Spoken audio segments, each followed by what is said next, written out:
Hey everybody, it's Licia Berry, and I'm coming to you from Tallahassee, Florida.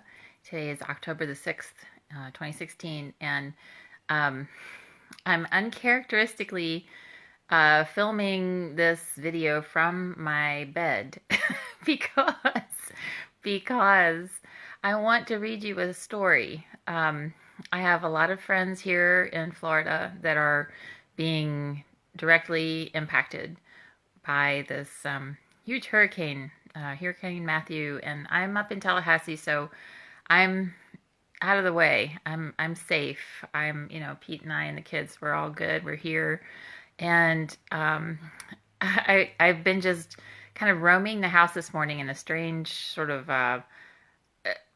anxious pacing, and realized that I'm feeling powerless about all the sweet people that I know in Florida, all the wonderful friends and clients and students and readers, people who are, heart family here. And a lot of you are staying where the hurricane's coming. I don't fully understand that, but I just want you to know that I care about you. And because I'm feeling powerless, I'm like, well, what does a person do? And I'm a mom, more than anything else that I have ever been probably in my life. And so I remembered that when my kids were little and there was a storm outside, we would cuddle up on the bed together and read a book. And that I find so much solace in reading and listening to someone's voice. So I thought, I know this is really weird, but I thought I would read you a bedtime story. One of my favorite stories as a kid was Miss Twiggley's Tree. And it's a story about an elder. You can see she's got glasses and she's swinging by a tree with her dog. And it's a really sweet story, and it actually has to do with hurricanes, and it has to do with people loving each other and caring about each other, and also us not judging each other for our differences. So here we go. Miss Twiggley's Tree by Dorothea Warren Cox.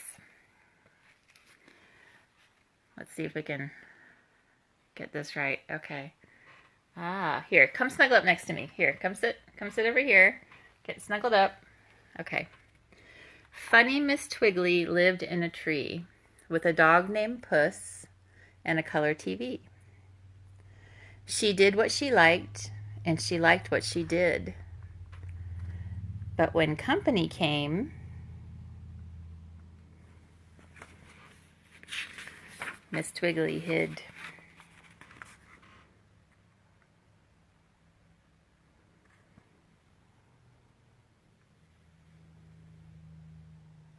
And you see the company is going away. It's not that I do not like people, said she, but one gets a bit shy when one lives in a tree. See, she's explaining to her dog Puss. She named her dog Puss, and he didn't mind that. My very best friend, he said, is a cat. Old Miss Twiggley was friendly with bears. They shed on the sofa, she said, but who cares? They don't find me odd, and I'm grateful for that. I don't think they'd mind if I slept in my hat. And just to be sure, she slept in her hat. She slept in her hat, but she made up her bed, and she swept and she dusted until the bears said they were thoroughly tired of being so neat, and refused when she asked them to hold up their feet.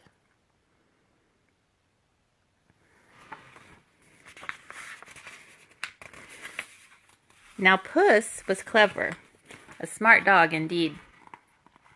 He did the shopping for the things that they would need. You see Puss in there going shopping at the store.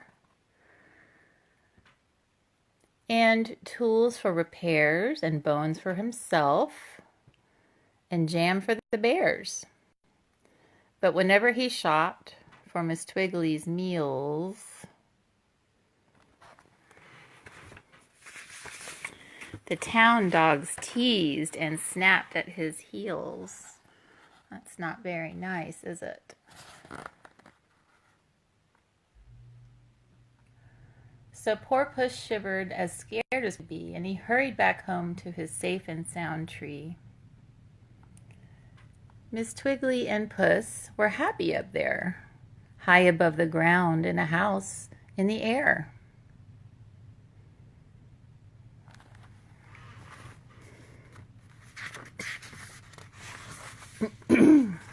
Simply disgraceful, said people in town. To live in a tree and never come down? The wife of the mayor was maddest of all. To not be at home when I come to call is unforgivable. And besides that, I have been told she sleeps in her hat. My husband must know of a town law, said she, against things of that kind going on in a tree. She marched to the mayor. Now what can you do? That house in the tree is spoiling our view. Miss Twiggley's a nuisance. No town should allow a person to hang up her wash on a bough.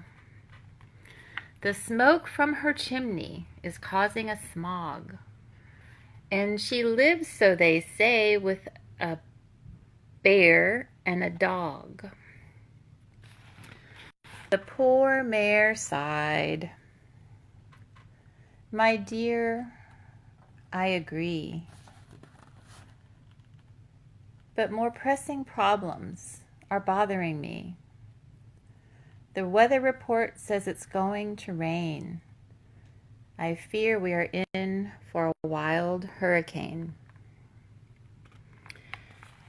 It did rain for a week and a month and a day. The wind blew a gale and the bridge washed away. The town was cut off, its people afloat. Whatever went by, they used for a boat.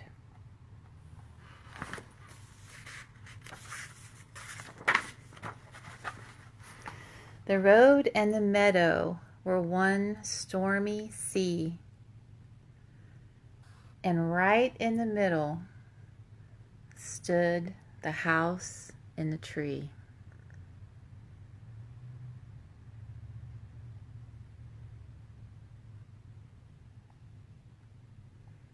Look at that beautiful tree.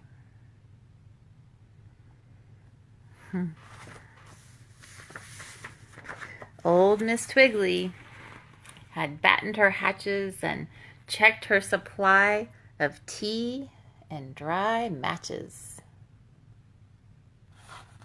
String up some hammocks, she called to the bears. Puss, you build platforms for spare beds and chairs. We may have some collars, and wet ones at that. I'll go change the bows on my best sleeping hat. I'll get right to work on a big pot of stew. To be sure there'll be plenty to feed quite a few. She put on the kettle and buttered some bread. Now let them all come. I'm ready, she said. They're coming, called Puss, who perched way up high, holding a spyglass close to his eye.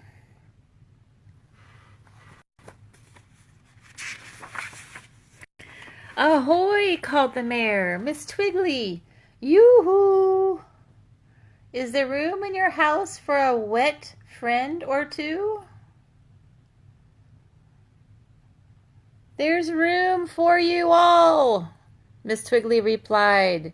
"Come up where it's warm. Come up and be dried."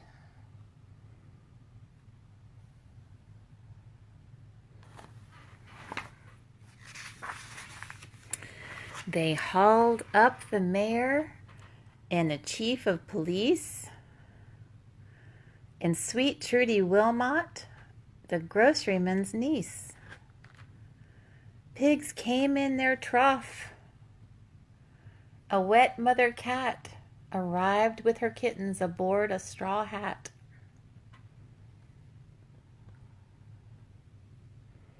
Look at all those people getting hauled up in the tree.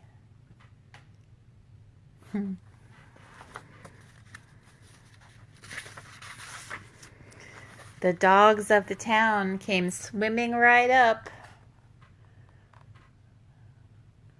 Big dogs and small dogs and one frisky pup. But plump Mrs. Honk was afraid of the stairs, and little Joe Pettibone didn't like bears. "Don't fret, Mrs. Honk," Miss Twiggley said. "You won't mind the height when you're tucked into bed. And Joe, my big bears are as tame as can be. They don't spill a crumb when I ask them to tea."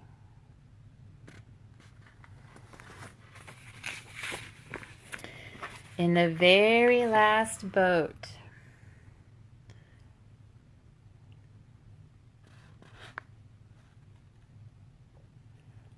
bedraggled and wet, was the wife of the mayor, looking upset. She felt so ashamed of the words she had said when her hostess declared, "I've fixed you my bed." Look at those bears helping Mrs. Honk. I love her dress.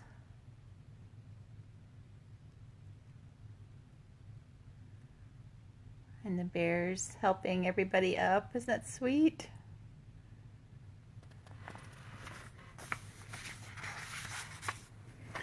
Miss Twiggley's new friends were cozy and warm, sheltered and fed and out of the storm.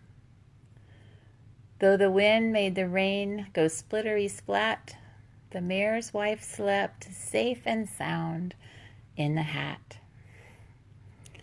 Look, the space that she's holding for them. All the kindness that she's showing after they were so unkind to her. Old Puss, once so shy, forgot all his fear. The town dogs were fun. He was glad they were here. They pretended the house was like Noah's Ark. They played games and sang till long after dark. Look at all the people having so much fun together.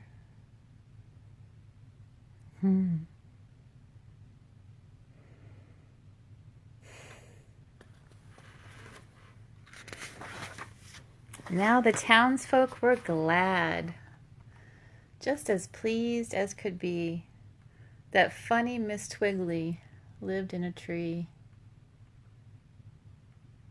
And Miss Twiggley found out something wonderful too. When emergencies come, you don't think about you.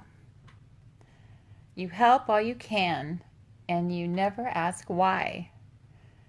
Then the first thing you know, you forget to be shy.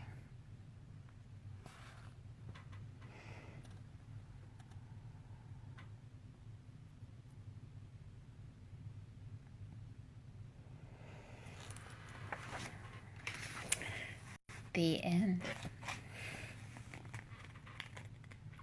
This is one of my favorite books, and it's actually the original copy. I got this when I was 4 or 5 years old, and read it incessantly as a kid. And